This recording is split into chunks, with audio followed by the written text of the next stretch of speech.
will be one Lion King. Mufasa, run!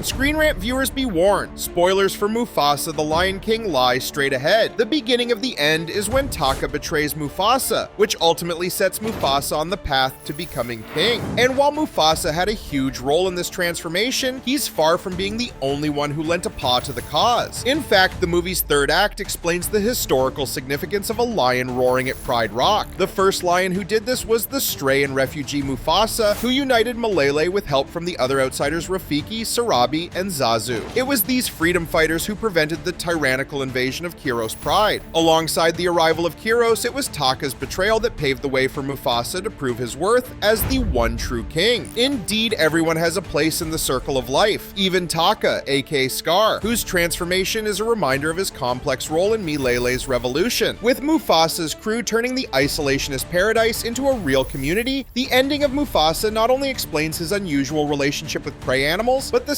sacrifices that it took to create the Pride Lands. Apart from the war that transformed Malele, there are several other unique Lion King Easter eggs in the third act. Notably, the moment before Mufasa's death in Lion King is recreated twice. The first is when he falls under Kiros into the water, and the second is when Taka pulls Mufasa out of the water after Kiros' defeat, eerily foreshadowing what might be the most iconic death scene in Disney history. Meanwhile, the earthquake that occurs during the confrontation is also what literally shapes Pride Rock into place, and the pool under Pride Rock is also revealed to represent Mufasa overcoming his childhood fears. Moreover, from how Rafiki guided Mufasa to Malele, to the mandrill's visions of the tree and Pride Rock, the ending also reveals how Rafiki became the Pride's shaman. But perhaps most importantly, it was Mufasa's unique upbringing among the Pride's females that gave him his heightened senses, which in turn paved the way for his rise as king. And with that in mind, the prequel also reveals the underlying context of Mufasa and Simba's wholesome hunting lessons in Lion King. Disney has made no announcements about which Lion King movie is coming next, but after the events of Mufasa, the most sensible next chapter in the franchise is Simba's rule. While the Lion King reboot failed to live up to the original 1994 movie, Mufasa the Lion King paints a more complete picture of the history of the Pride Lands. And with the crucial world building out of the way, the finale of Mufasa paves the way for an actual sequel to the classic movie. Indeed, it's high time to reveal whether Simba learned anything from all these stories about his people's complicated history. Just to be clear, we're not in this story. There's a lot of stories with all of us. Tell one of those. What do you want to see in the next Lion King movie? Tell us in the comments and keep watching ScreenRant.